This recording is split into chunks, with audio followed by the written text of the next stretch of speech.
Good afternoon and welcome to Grace and Gavel.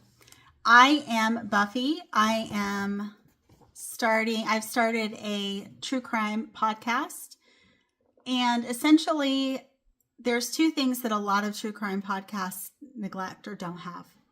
First of all, as a person who is schooled in legal theory and understands how things work, I'm actually a practicing attorney.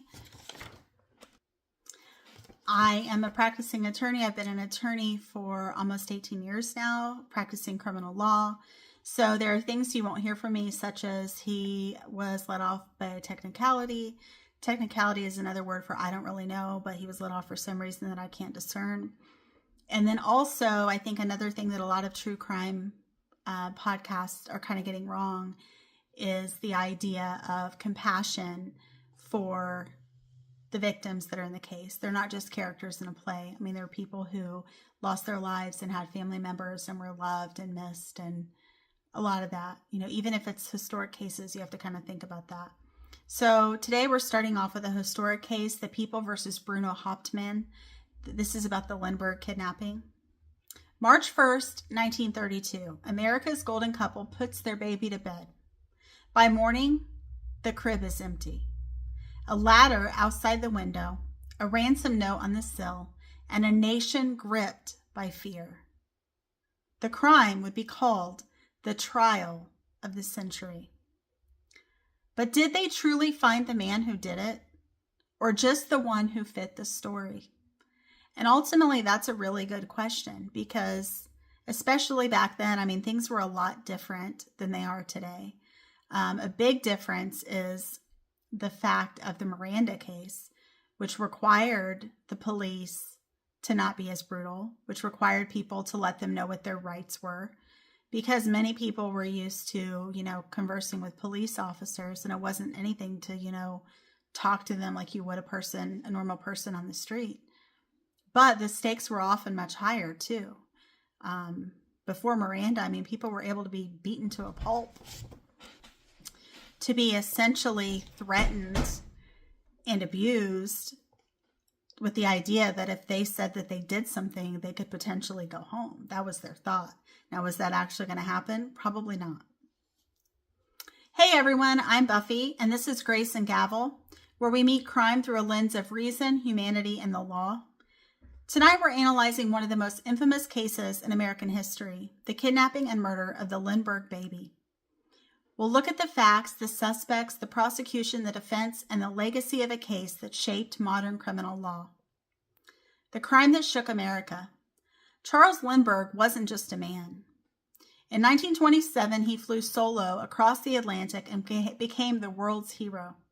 He and his wife, Anne Morrow Lindbergh, were young, wealthy, and adored. The Kennedys before the Kennedys. Their 20-month-old son, Charles Jr., was America's baby. But on the evening of March 1st, 1932, inside their Hopewell, New Jersey estate, the Lindbergh nurse went to check on the baby and found the crib empty. A crudely built wooden ladder leaned against the nursery window. A ransom note demanded $50,000 for the child's return. Within hours, local police, the New Jersey State Police, and the FBI descended on the property. Newspapers called it the crime of the century. The investigation and ransom. Colonel Norman Schwarzkopf, father of the Gulf War general, led the investigation. The Lindberghs began receiving ransom letters, 14 in total, all in the same handwriting, same misspellings, same mysterious symbol of overlapping circles and holes. Negotiations were mediated by Dr. John Condon, a Bronx school teacher who placed coded ads in the newspaper as JAFC.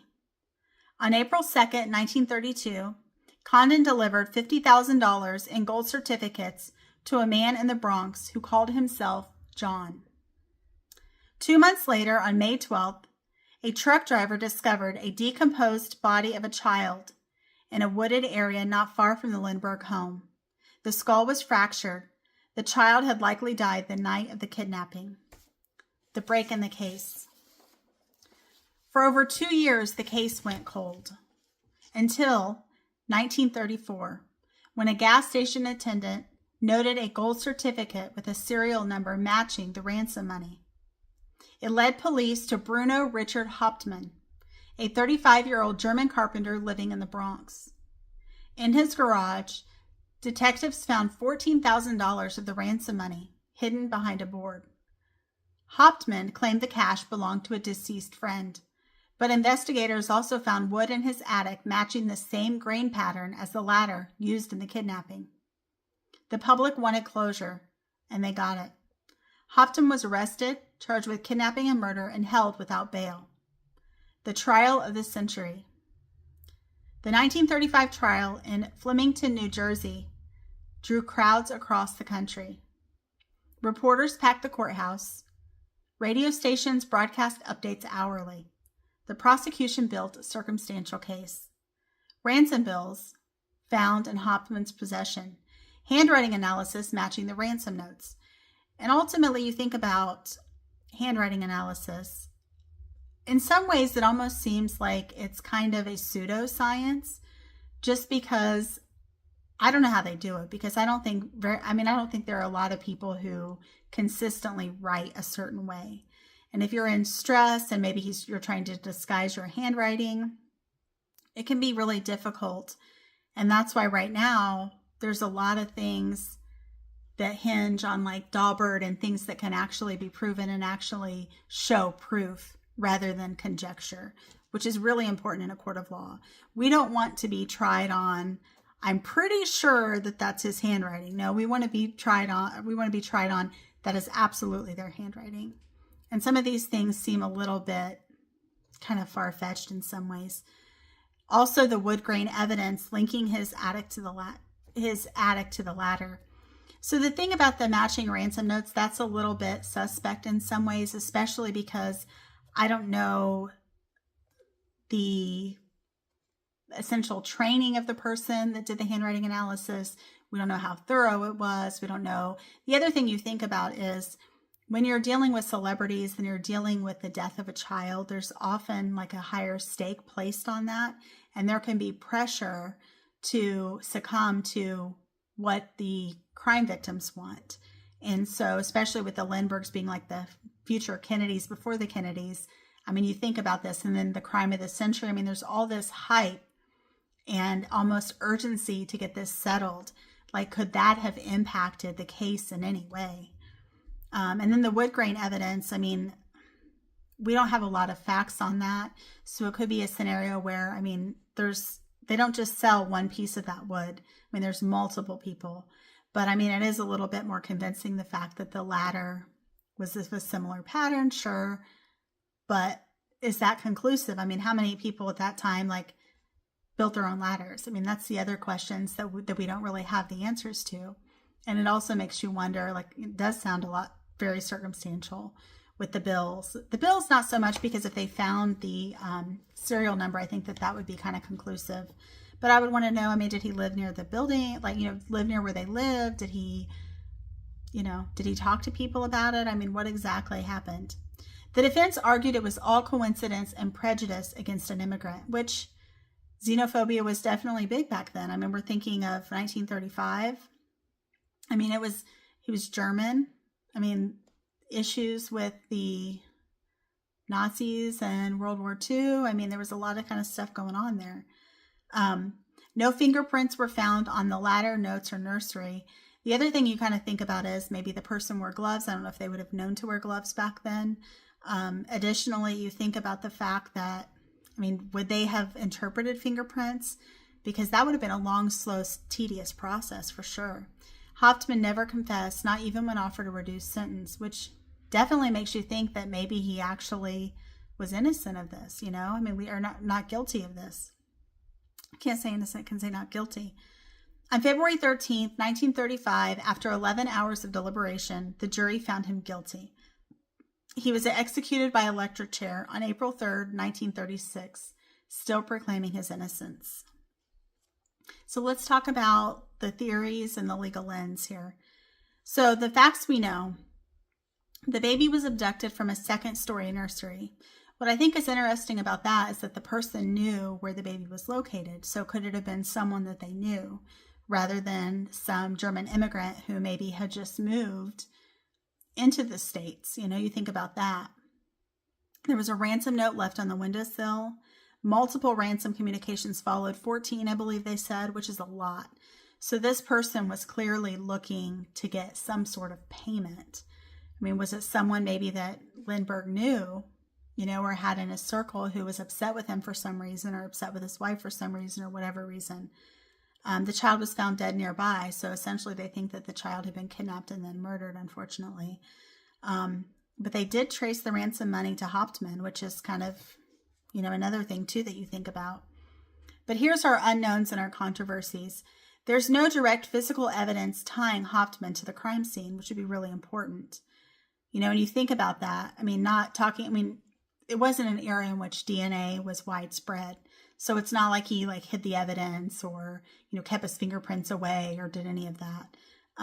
There's no fingerprints, no eyewitness confirmation, which generally oftentimes doesn't happen. I mean, especially the cover of darkness, especially those times, especially the wealthiness of the Lindberghs would make it more of a private environment. Some ransom bills appeared in circulation after his arrest. So that's also another fact that makes you think he could potentially be innocent, you know, or did he have an accomplice and he had given that accomplice some of those notes as payment for helping him? You know, you kind of wonder about that. I mean, can a person actually pull that off with just one, or would he need an accomplice? The ladder construction matched his wood, but grain analysis in 1935 was primitive, as we talked about. There's a lot of tools that they didn't have. And so theory one is a lone wolf, which would be Hauptmann. Hauptmann acted alone, opportunistically targeting the Lindberghs for ransom. His motivation, of course, was financial desperation during the Great Depression. So, I mean, that's a good motive, but I mean, ultimately, there's a reason in the law that motive is not necessarily required. Because, I mean, you can find a motive for anything. Even you don't know a person off the street what they're doing, and you say, oh, well, that person clearly needs money, so that's why they did it. You know, it's almost that pressure to try to figure out why someone did something. And sometimes there's no why. Theory two is an inside job. Servants or workers at the Lindbergh estate, which there you go, there's an answer to one of our questions, leaked details about the child's location. Some believe the real kidnapper had inside help and Hauptmann was really the drop man, meaning the scapegoat. Which would make sense because, I mean, the fact that they knew where the child was, that they had said, so it may have been more of a conspiracy kind of thing where multiple people were involved, and maybe it was a scenario where, you know, Charles Lindbergh, being the famous man that he was, invited some people that he probably shouldn't have trusted into his inner circle, and that's what happened. Not blaming him, not victim shaming him, not doing any of that, but just saying sometimes we don't know who we don't know, and we don't know who's dangerous and who's not. And that's just walking on the streets even too. You think about that. We don't know who's safe and who's not. Theory three is an organized ring. Evidence of coded notes and multiple ransoms suggests a kidnapping ring, possibly including figures in organized crime. So you think about that. I mean, that was the time when, you know, Prohibition had kind of been around and there was a lot of crime activity and such in that era, which could definitely be very possible. Also, there's a theory that Hauptmann was actually wrongfully convicted. Post-trial reviews question whether police misconduct, which we talked a lot about that before the Miranda. I mean, this wasn't before Miranda. So, I mean, rights weren't given, you know, obviously there was abuse and things like that. I mean, he still didn't, he still didn't confess to what he had done. He still proclaimed his innocence, but still there would have been a lot of xenophobia. We talked about being the German immigrant right around the time after, like, the Second World War. Media pressure. I mean, I think that that's a big one.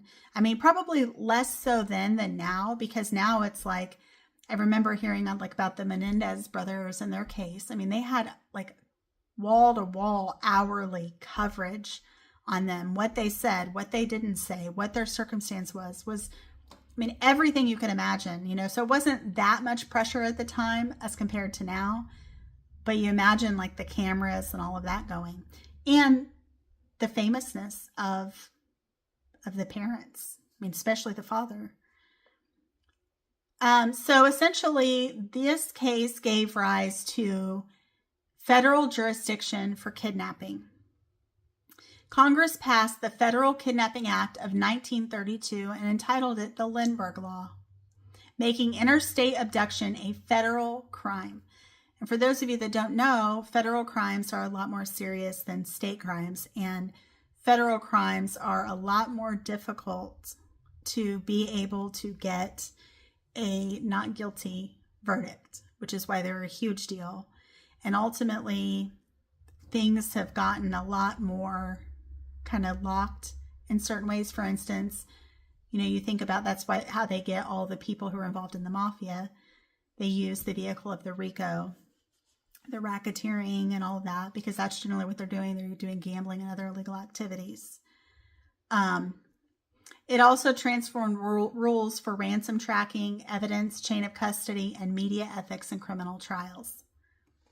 So let's reflect on some of this.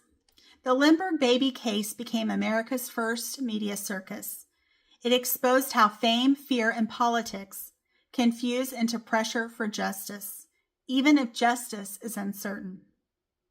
Whether Hauptmann was guilty or not, one truth remains. The public's thirst for closure can outweigh its patience for truth. And in law, as in life, that imbalance costs lives. The other thing you need to think about is there is this quote that says, "It's better one guilty man go free than one innocent man be prosecuted for a crime he didn't commit." I'm Buffy, and this was Grace and Gavel, The People versus Bruno Hauptmann. Stay curious, stay skeptical, and seek the full story. A nation's hero, a missing child, or rushed conviction. Did justice prevail in the Lindbergh baby case, or was America's trial of the century a tragic miscarriage of justice? Listen to Grace and Gavel, and stay tuned because we have another episode dropping shortly about this Springfield 3. Thanks for tuning in and hope to see you again soon. Bye-bye.